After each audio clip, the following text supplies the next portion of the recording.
Hello student, welcome to Preparationpur. आपके अपने channel प्रिपरेशनपुर में स्वागत है। आज हम पढ़ेंगे जनरल साइंस पार्ट 36। आ जाइए क्वेश्चन नंबर 1 देख लेते हैं। तो ऊष्मा का सबसे अधिक कुचालक कौन है? ऑप्शन नंबर ए तांबा, ऑप्शन नंबर बी सीसा, ऑप्शन नंबर सी पारा या ऑप्शन नंबर डी जस्ता। तो इसका करेक्ट आंसर होगा ऑप्शन नंबर सी। ऊष्मा का सबसे अधिक कुचालक पारा है। इससे रिलेटेड जितनी भी जानकारी है उनको भी देख लेते हैं। पारा या पारद को हम कैपिटल एच और स्मॉल जी से प्रदर्शित करते हैं या इसका संकेत है ये। आवर्त सारणी के डी ब्लॉक का अंतिम तत्व पारा है। इसका परमाणु क्रमांक 80 कितना 80 होता है। इसके पारे के 7 स्थिर समस्थानिक ज्ञात हैं जिनकी द्रव्यमान संख्या होती है 196, 198, 199, 200 और 201, 202 और 204। इनके अतिरिक्त 3 अस्थिर समस्थानिक होते हैं। अभी हमने ऊपर पढ़ा स्थिर समस्थानिक, अब इसके 3 अस्थिर समस्थानिक भी होते हैं जिनकी द्रव्यमान संख्या 195, 197 तथा 205 है। कृत्रिम साधनों से निर्मित किए गए हैं ये। रासायनिक जगत में केवल पारा धातु साधारण ताप और दाब पर द्रव्य रूप होती है। इससे रिलेटेड इतनी जानकारी दोस्तों आगे देख लेते हैं। आइए देख लेते हैं क्वेश्चन नंबर 2। यूरिया में उपस्थित होने वाले तत्व कौन से हैं? तो option number A carbon, hydrogen, oxygen, option number B carbon, nitrogen, oxygen, option number C carbon, hydrogen, nitrogen या option number D carbon, hydrogen, nitrogen या ऑक्सीजन प्लस। तो इसका करेक्ट आंसर होगा ऑप्शन नंबर डी। यूरिया में उपस्थित होने वाले तत्व carbon, hydrogen, nitrogen, oxygen plus हैं। इससे रिलेटेड जितनी भी जानकारी है उनको भी देख लेते हैं। तो यूरिया एक कार्बनिक यौगिक है जिसका रासायनिक सूत्र होता है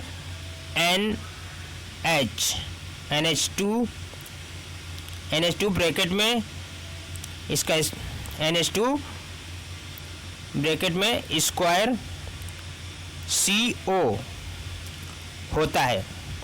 कार्बनिक रसायन के क्षेत्र में इसे कार्बामाइट भी कहा जाता है। यह एक रंगहीन, गंधहीन, सफेद रमेदार जहरीला पदार्थ, ठोस पदार्थ होता है। यह जल में अति विलेय होता है, आसानी से घुल जाता है। यह स्तनपायी और सरीसृप प्राणियों के मूल में पाया जाता है। कृषि में नाइट्रोजन युक्त रासायनिक खाद के रूप में इसका उपयोग होता है। इससे रिलेटेड इतनी जानकारी दोस्तों आगे देख लेते हैं। आइए देख लेते हैं क्वेश्चन नंबर 3। बेंजीन में सिग्मा और पाई बंध की संख्या कितनी होती है? तो option number A 3, option number B 3 और 6, ऑप्शन नंबर सी 12 और 3, ऑप्शन नंबर डी 12 और 6। तो इसका करेक्ट आंसर होगा ऑप्शन नंबर सी। बेंजीन में सिग्मा और पाई बंध की संख्या 12, 3 होती है। इससे रिलेटेड जितनी भी जानकारी है उनको भी देख लेते हैं। तो बेंजीन या धूपेन एक हाइड्रोकार्बन है जिसका अणु सूत्र C6H6 होता है। बेंजीन का अणु 6 कार्बन परमाणुओं से बना होता है जो एक कैसे होते हैं, छल्ले की तरह जुड़े होते हैं तथा प्रत्येक कार्बन परमाणु से एक हाइड्रोजन परमाणु जुड़ा होता है। इससे रिलेटेड इतनी जानकारी दोस्तों आगे देख लेते हैं। आइए देख लेते हैं क्वेश्चन नंबर 4। रेत और नेफ्थलीन के मिश्रण को किससे अलग किया जा सकता है? तो ऑप्शन नंबर ए ऊर्ध्वपातन, जिसको इंग्लिश में सब्लिमेशन बोलते हैं। ऑप्शन नंबर बी आसवन, जिसको इंग्लिश में डिस्टिलेशन बोलते हैं। ऑप्शन नंबर सी क्रोमैटोग्राफी, या ऑप्शन नंबर डी आंशिक आसवन। तो इसका करेक्ट आंसर होगा ऑप्शन नंबर ए ऊर्ध्वपातन। रेत और नेफ्थलीन के मिश्रण को ऊर्ध्वपातन या सब्लिमेशन के द्वारा अलग किया जा सकता है। इससे रिलेटेड जितनी भी जानकारी है उनको भी देख लेते हैं। तो ऊर्ध्वपातन या सब्लिमेशन वह प्रक्रिया है जिसमें कोई पदार्थ ठोस अवस्था से वाष्प अवस्था में बिना तरल अवस्था ग्रहण किए परिवर्तित हो जाता है। रेत और नेफ्थलीन के मिश्रण को भी ऊर्ध्वपातन या सब्लिमेशन द्वारा अलग किया जा सकता है। इससे रिलेटेड इतनी जानकारी दोस्तों आगे देख लेते हैं। आइए देख लेते हैं क्वेश्चन नंबर 5। दूध किसका घटिया स्रोत है?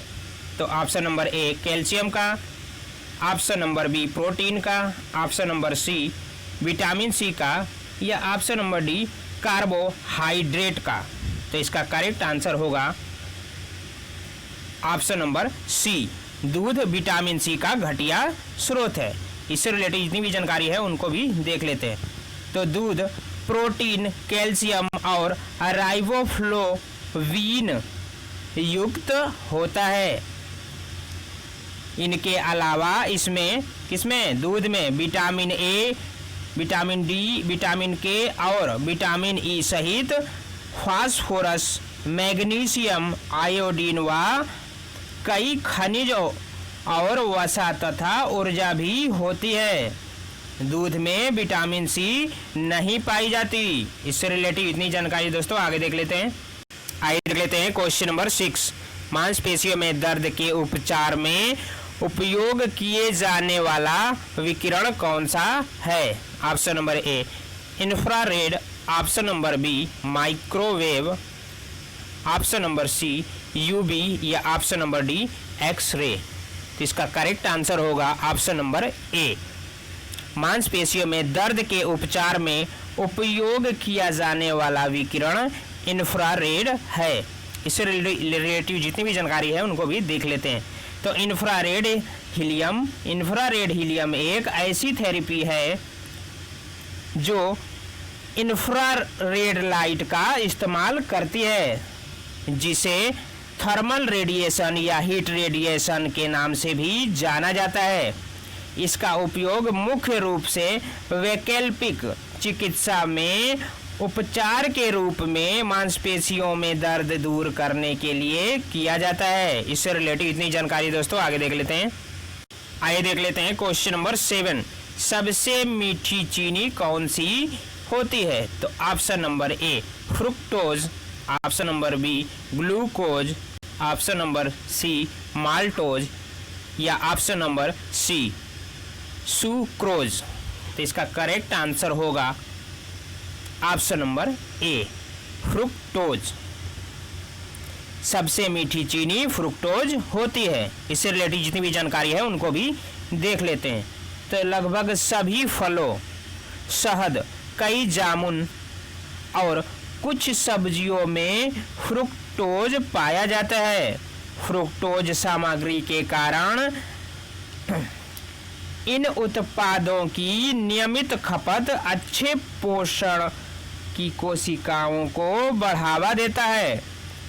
यूरिक एसिड जो एंटीऑक्सीडेंट गुण के उत्पादन को उत्तेजित करता है। इससे रिलेटेड इतनी जानकारी दोस्तों आगे देख लेते हैं।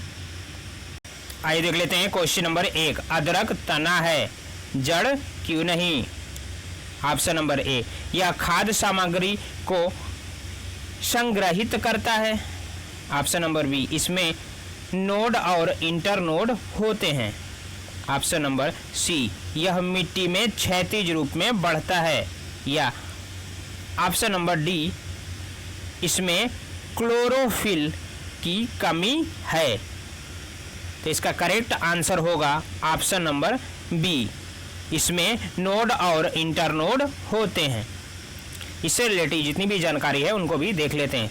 तो अदरक जड़ नहीं तना है, क्योंकि यह खाद्य सामग्री को भंडारित करता है।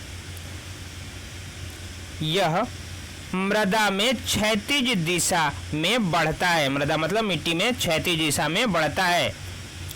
इसमें गांठें और पोरियां होती हैं। किसमें? अदरक में। प्याज, आलू और अदरक सभी तना है।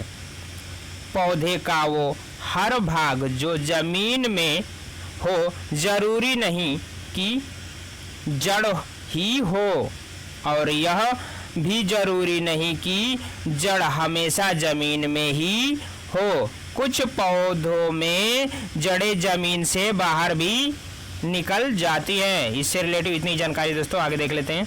आइए देख लेते हैं क्वेश्चन नंबर 9। कड़वाहट के लिए मानव जीभ का संवेदनशील क्षेत्र कौन सा है? ऑप्शन नंबर ए नोक, ऑप्शन नंबर बी मध्य भाग, ऑप्शन नंबर सी पीछे का भाग, या ऑप्शन नंबर डी किनारा। तो इसका करेक्ट आंसर होगा ऑप्शन नंबर सी पीछे का भाग। कड़वाहट के लिए मानव जीभ का संवेदनशील क्षेत्र पीछे का भाग होता है। इससे रिलेटेड जितनी भी जानकारी है उनको भी देख लेते हैं। जब हम किसी वस्तु को खाते हैं तो इस वस्तु का स्वाद कैसा है, इसका अनुभव हमें तभी होता है जब वह वस्तु लार के साथ घुलने के बाद जीभ पर क्या होती है? फैल जाती है। कोई वस्तु मीठी या नमकीन है, इसका पता हमें जीभ का आगे का भाग बताता है। जीभ के पीछे का भाग कड़वे स्वाद और किनारे का भाग खट्टे स्वाद का अनुभव कराता है। इससे रिलेटिव इतनी जानकारी दोस्तों आगे देख लेते हैं। आगे देख लेते हैं क्वेश्चन नंबर 10। थायराइड ग्रंथ की खराबी किसकी कमी के कारण होती है? Option number A vitamin A, option number B calcium, option number C iodine, या ऑप्शन नंबर डी लोहा। तो इसका करेक्ट आंसर होगा ऑप्शन नंबर सी। थायराइड ग्रंथ की खराबी आयोडीन की कमी के कारण होती है। इससे रिलेटिव जितनी भी जानकारी है उनको भी देख लेते हैं। तो आयोडीन एक पोषक तत्व है जो शरीर में थायराइड नामक रसायन बनाने के लिए आवश्यक होता है। थायराइड ही शरीर के समग्र विकास को नियंत्रित करता है। श्वसन मतलब श्वास लेने और हृदय गति से लेकर शरीर के वजन और मांसपेशी की शक्ति तक सब कुछ बेहतर कार्य करे, यह आयोडीन पर निर्भर करता है। जब आयोडीन का स्तर बहुत कम होता है तो नींद आने लगती है। इससे रिलेटिव इतनी जानकारी दोस्तों आज के लिए इतना ही। दोस्तों अगर वीडियो आपको अच्छा लगा हो तो जल्दी से वीडियो को लाइक कर दीजिए और वीडियो को ज़्यादा शेयर करिए और हमें कमेंट करके बताइए वीडियो कैसा लगा। Thanks for watching.